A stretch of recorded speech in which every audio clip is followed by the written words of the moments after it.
Bienvenidos a un episodio más de este canal de YouTube, Reflexionando con Alberto Olvera, servidor. En esta ocasión quisiera hablar acerca de la reforma electoral inminente en México, que ha acaparado muchos espacios de discusión en los medios de comunicación y la atención de una parte importante de la academia. Me preocupa en este contexto la ausencia de una discusión más a fondo de los límites que tuvo la institucionalidad electoral antes de este momento crítico que hoy vivimos, por un lado, y por otro, la ausencia de una discusión sobre los temas que realmente son trascendentes para cambiar el modelo de Estado que se ha construido a lo largo de la transición misma y luego de la fase populista que hemos vivido desde 2018 para acá. Sobre el primer punto, la falta de debate de la institucionalidad y práctica electoral lograda a lo largo de la transición a la democracia. Sin duda alguna fue un avance extraordinario para México abandonar el régimen de partido casi único que tuvimos durante casi 80 años en manos del PRI, el Partido Revolucionario Institucional, que hasta el año de 1997 y empezando, digámoslo así de alguna manera, para ponerle una fecha, desde 1937, cuando se institucionalizó ese partido, pues esos 60 años fue para todo fin práctico una especie de partido hegemónico, casi único, decíamos, porque no tuvo competencia electoral real, no había partidos de oposición dignos de ese nombre, y si bien siempre hubo elecciones, estas estaban totalmente controladas por el propio régimen. Así que una reforma electoral fundacional en 1996 permitió la creación de un Instituto Federal Electoral Autónomo y, por tanto, la posibilidad de que por primera vez se contaran correctamente los votos con intervención de partidos políticos de oposición y de ciudadanos que se encargaban de contar las boletas en las casillas, un modelo que hemos seguido en los 30 años posteriores. Esta reforma del 96 fue resultado de una gran lucha social, enorme oposición, no solo política, no solo resultado de una negociación entre partidos, sino sobre todo una movilización social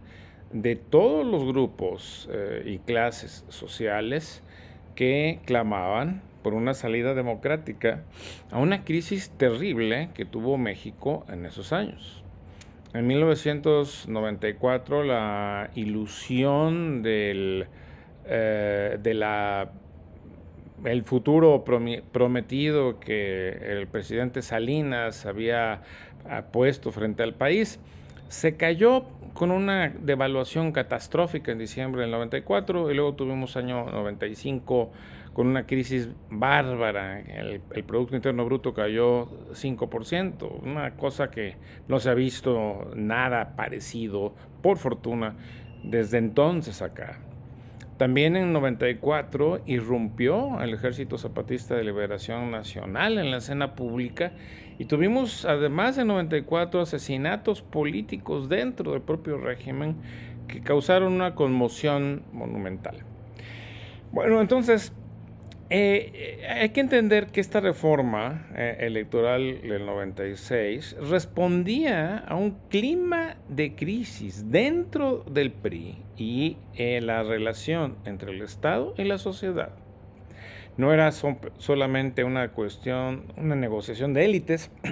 no era una cuestión que se haya pactado en cuatro paredes, aunque su diseño final sí se pactó, Pero las presiones sociales y la movilización extraordinaria insisto, todos los sectores, sindicales, campesinos, clases medias que organizaron un movimiento muy reconocido, la Alianza Cívica, todos estos actores impulsaron esta transición a la democracia y la salida que ofreció el gobierno fue a consecuencia o en reacción a esta movilización generalizada. Bueno, pues a partir de entonces hubo la designación, mejor dicho, desde el Congreso de un conjunto de consejeros del Instituto Federal Electoral, gente honesta, muy reconocida, que hicieron esa primera generación muy famosa que permitió no solo que en 1997 el PRI perdiera por primera vez la mayoría en la Cámara de Diputados, fue histórico, sino que en el año 2000 Vicente Fox, candidato del PAN, ganara las elecciones presidenciales, dando lugar así a una alternancia en el poder que hasta entonces no se había logrado. Gran logro de la sociedad mexicana y de una clase política que finalmente pactó una salida vía democrática a una crisis social terrible. Bueno, eso lo digo porque se nos olvida, ahora que discutimos una reforma electoral de nuevo, en un contexto totalmente diferente, que la reforma electoral fundacional fue una respuesta a una movilización, a una protesta generalizada. Y por eso la salida fue no solamente porque el gobierno del PRI reconoció que ya no podía él solito, sino que en realidad reaccionó constructivamente a un ambiente sumamente complejo desde el punto de vista social. Bueno, ¿qué pasó después? En las elecciones del 2000 hubo dos grupos que financiaron ilegalmente las campañas y desde ahí empezaron los problemas que hasta hoy plagan la democracia mexicana. Vicente Fox fue apoyado de manera ilegal por un grupo que se llamaba Los Amigos de Fox, un conjunto de empresarios que le aportaron enormes cantidades de recursos a su campaña. Mientras que el PRI tuvo el apoyo vía el Sindicato de Trabajadores Petroleros de la República Mexicana, de todo el aparato de Estado, gobernadores y demás, que también financiaron ilegalmente la campaña de su candidato. De hecho, después de la victoria de Fox, el IFE hizo una gran investigación sobre este financiamiento ilegal, sancionó severamente tanto al PRI como al PAN en términos económicos, restando las multas de sus subsidios oficiales, pero no hubo una sanción a los sujetos, a los personajes, a los individuos que llevaron a cabo este financiamiento ilegal. Por razones políticas que le convenían tanto al PAN como al PRI, no se judicializó este problema más allá de la parte administrativa propiamente electoral que le tocaba sancionar al IFE. Entonces, el momento fundacional de la democracia ya tuvo financiamiento ilegal de campañas. Y no fuimos capaces, porque no había una fiscalía autónoma con capacidades reales, de llevar a la cárcel a los delincuentes, porque esto fue un delito electoral. Así nació la alternancia, y creo yo que este problema ha persistido y empeorado a lo largo de la democracia que vivimos. Posteriormente hubo otro problema que ha plagado las elecciones desde entonces, que es en 2003, cuando ya terminaron su periodo los consejeros electorales de la época fundacional, que habían hecho una gran labor realmente, sucedió que el PRI y el PAN decidieron que ya no querían tener a un IFE tan autónomo, porque la verdad es que se habían tomado en serio su labor y por consiguiente no querían que hubiese una institución capaz de sancionarlos como ya los había sancionado en ese momento. De hecho, el PAN y el PRI sobrevivieron esos 3 años, digamos, porque pues tenían uno el control del poder del gobierno federal, el PAN, y otro, el PRI, pues todos los gobiernos estatales, una gran mayoría de ellos. Esto significa que a partir del 2003, el IFE tuvo ya un problema de legitimidad, porque el PRD, el partido de izquierda, ya no fue parte del reparto de consejerías electorales. Y por tanto, uno de los partidos principales, de los tres principales que eran, pues ya no estuvo en la institución y digámoslo así, eso creó las condiciones para que en el 2006, cuando hubo una elección muy competida entre Felipe Calderón, el candidato del PAN, y Andrés Manuel López Obrador, el candidato del PRD, que perdió esa elección por medio punto, por solamente 0.5%, pues el PRD desconoció el resultado y alegó que ese IFE de ese momento era un IFE que se había prestado a un acto de fraude. Como ustedes ven, las decisiones políticas tienen consecuencias y la decisión del PAN y del PRI de excluir al PRD de este papel de los consejeros en el IFE, pues le dio alas, digámoslo así, a la acusación de fraude y causó un problema de legitimidad, no solo del gobierno de Calderón, sino del IFE mismo, que posteriormente reconstruyó poco a poco, digamos, su lugar en el imaginario de los mexicanos, continuando con sus labores normales de emitir la credencial de elector, haciendo campañas de educación cívica y fomentando y acompañando muchas otras reformas electorales parciales que crearon avances que son sustantivos y que hoy día hay que reconocer. Por ejemplo, la paridad de género en las cámaras de diputados y senadores y posteriormente su generalización a las cámaras de diputados locales, cuotas para los pueblos indígenas y afrodescendientes, una reglamentación muy pesada que impuso el PRD en 2007 para evitar que los medios de comunicación privados se hicieran multimillonarios cobrando la publicidad electoral. Esto fue una cuestión muy relevante sin duda. Hubo, en fin, una serie de medidas y reformas parciales que fueron poco a poco logrando avances en términos de igualdad de género, en términos de reconocimiento de pueblos indígenas, en términos en general de reconocimiento de la pluralidad étnica, lingüística, social y cultural del país. Pero en la práctica, las elecciones desde ese año, 2006 en adelante, empezaron a ser cada vez más controladas por diversas formas de financiamiento ilegal. En eso, el IFE no pudo realmente nunca controlar estos procesos. Y sobre todo, no se pudo evitar la colonización política de los consejos e institutos electorales estatales, que realmente desde su nacimiento fueron en mayor o menor medida controlados por los gobernadores de los estados. Teníamos entonces un IFE nacional muy visible, muy importante, con una cantidad de dinero gigantesca, un aparato monumental, con institutos y consejos electorales estatales menos aparatosos, menos fuertes, pero sobre todo controlados por los gobernadores. Y eso dio lugar a que las elecciones en los estados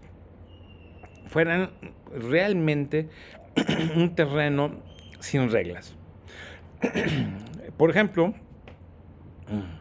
hubo mucho dinero ya ilegal en las elecciones de Tamaulipas desde fines de los 90 y se siguieron haciendo así en Coahuila, en Veracruz, Caso paradigmático, el de la elección de Fidel Herrera como gobernador de Veracruz en 2004, en donde se supo después por otra serie de investigaciones periodísticas que los Zetas muy posiblemente habían financiado con 100 millones de pesos su campaña. Y así como el caso de Fidel fue muy claro, y de los gobernadores de Tamaulipas, en todo el país empezó a haber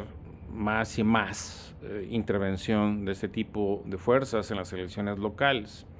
En Sinaloa nunca dejó de haber influencia directa de los grupos del narco, más conforme más potentes y poderosos se fueron haciendo. Lo mismo en Sonora, Nayarit. Poco a poco en Jalisco cada vez más había ese tipo de intervención a nivel municipal, con alguna negociación con los gobiernos estatales. Y en Guerrero ni se diga, era muy importante la presencia de los grupos, en Michoacán, donde justamente en 2006 inició la famosa guerra contra el narco, a raíz de que los grupos criminales habían colonizado los gobiernos municipales de buena parte del estado. Y como vemos, lo que quiero decir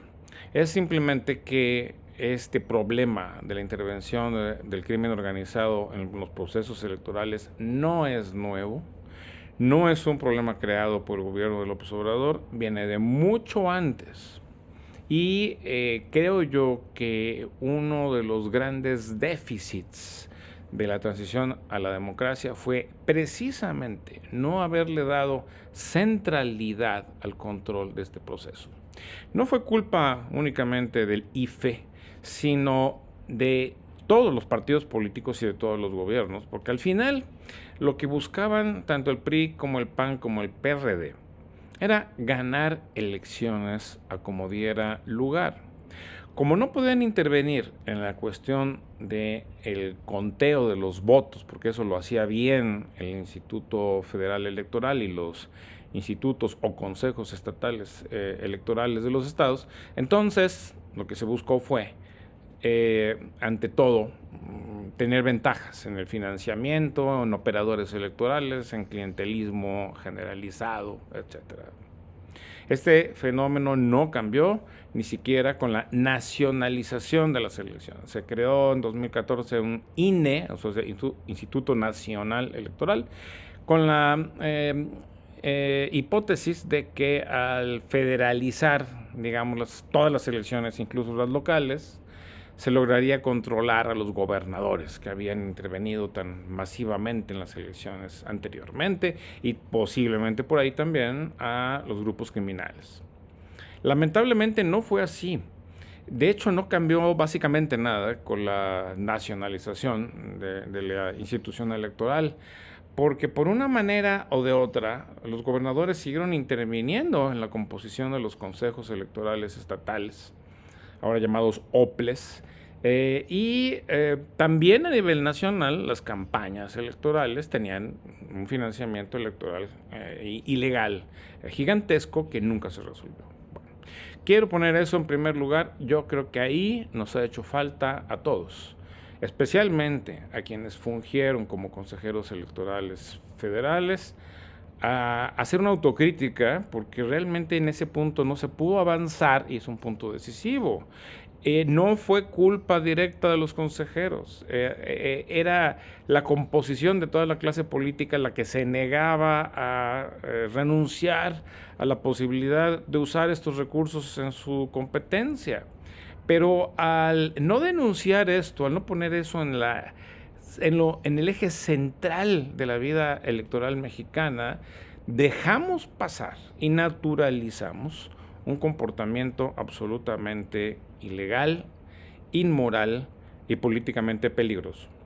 Con la llegada de López Obrador el asunto se agravó, porque López Obrador, conociendo justamente estas prácticas, armó un aparato electoral nacional en 2018 con mucha fuerza, porque él pensaba que le iban a volver a hacer fraude, y ahí entonces incorporó a su partido Morena, pues a todo Dios, toda clase de actores políticos locales, muchos de más que dudosa reputación, y recibió financiamientos de todas partes, muchísimo dinero, como también lo recibieron los candidatos del PRI y del PAN, de manera que esa elección, la de 2018, que permite ya el desplazamiento de los partidos PRI-PAN que habían gobernado los 18 años anteriores, resulta en una elección que también tiene en su origen un financiamiento ilegal monumental. Y este problema continúa porque después López Obrador y su partido se plantearon controlar el poder a nivel territorial, ganar las gubernaturas y controlar los congresos estatales, que han logrado hacerlo con los mismos procedimientos antes mencionados, es decir, con el recurso a conseguir financiamiento, incluso poner candidatos indicados por los poderes fácticos regionales, muchas veces ellos mismos poderes criminales. Entonces, este es el tema central que afecta la vida política mexicana. Las elecciones en México nunca lograron controlar el financiamiento ilegal. Punto 1. Punto 2, que voy a tratar muy rápidamente porque ese es un asunto complicado técnicamente, es que el sistema electoral mexicano se convirtió en un oligopolio de 6 o 7 partidos con registro, siendo muy difícil construir partidos nuevos. Hay excepciones exitosas, como el caso de Morena mismo, que se fundó recién en 2013, pero digamos, esto fue así porque, de hecho, López Obrador se llevó a casi todo el PRD a Morena y también incorporó a muchos otros políticos desplazados dentro del PRI, especialmente, pero también dentro del PAN. De manera que el Morena es un partido que pudo cubrir los requisitos. También se financió de una manera sospechosa su propio proceso de formación, pero finalmente era natural que sí fuera exitoso porque, insisto, estaba de su lado un aparato electoral previamente existente. De no ser así, hubiera sido muy difícil su registro. Otros partidos que no venían desde la época originaria, digamos, pudieron registrarse y rápidamente perdieron el registro. Solo quedaron el PAN, el PRI, y luego el PT y el Partido Verde, partidos oportunistas que se han aliado con quien corresponda para sobrevivir de una manera inteligente, usando a su favor una legislación electoral muy extraña que comentaremos específicamente en el siguiente programa cuando ya sepamos qué va a pasar con la nueva reforma electoral. Pero finalmente estos partidos son satélites oportunistas, sin ideología ni proyecto, que han vivido de las rentas que les deja un sistema electoral enfermo. Y luego tenemos, por supuesto, al PRD, que ya dejó de existir, es Morena, digamos, para todo fin práctico, y este partido ahora convirtiéndose en el partido hegemónico y haciendo algo inusual, proponiendo una nueva reforma electoral, cuando que con las reglas actuales ese partido se ha convertido ya en un partido hegemónico, es decir, ya controla el poder ejecutivo federal, las 2 cámaras del Congreso, el poder judicial con las elecciones judiciales absurdas que acaban de pasar, la mayoría inmensa de los gobiernos estatales y los congresos de los estados también. Muy extraño que un partido que ha ganado todo, él mismo proponga una reforma electoral. No sabemos en qué va a consistir, pero el problema es el siguiente.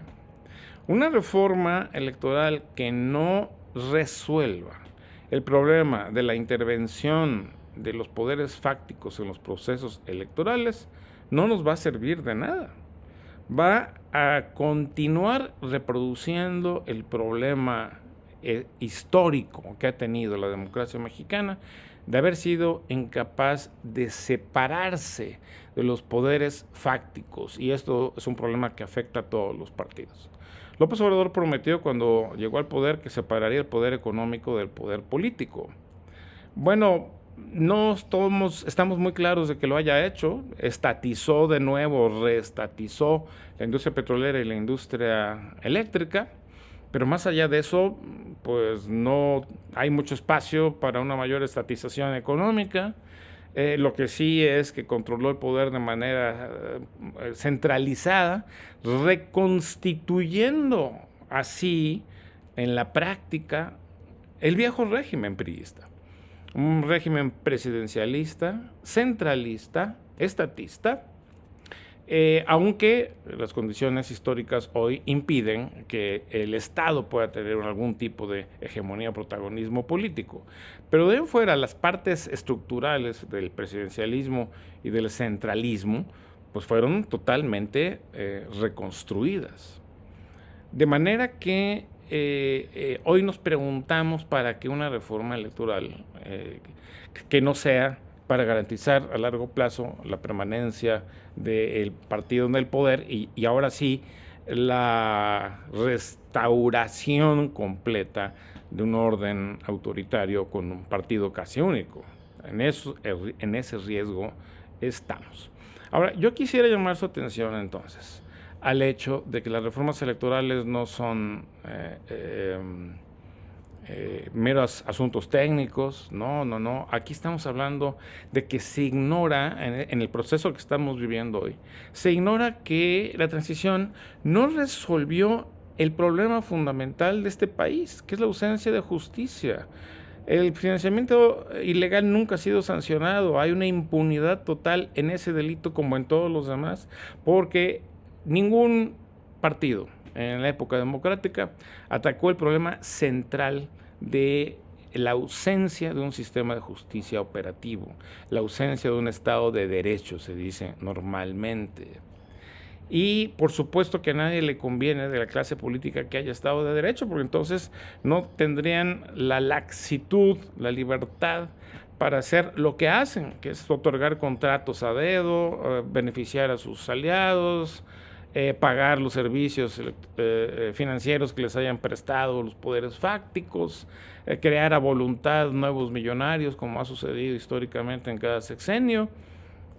A nadie le conviene que haya justicia funcional en la clase política. Solo nos conviene a los ciudadanos. Pero en este momento los ciudadanos no tenemos nada que ver con esa reforma política en proceso. A diferencia de la reforma electoral fundacional del 96, que fue el resultado de la movilización ciudadana, esta reforma electoral es un asunto de Estado, en el sentido más estricto del término. Es algo que le interesa al gobierno para permanecer en el poder, que su partido esté ahí eternamente si es posible. Es algo que le interesa a los partidos existentes, debilitados, desaparecidos virtualmente del mapa, como un contrapeso más bien simbólico. Pero los ciudadanos estamos totalmente ausentes de este proceso de reforma, lo cual nos indica hasta qué punto estamos frente a un ejercicio de autoritarismo gubernamental y una vez más ratificándose el carácter centralizador y, como decía, autoritario del régimen que hemos construido últimamente. Bueno, seguiremos al pendiente de estos procesos. Muchas gracias por su atención.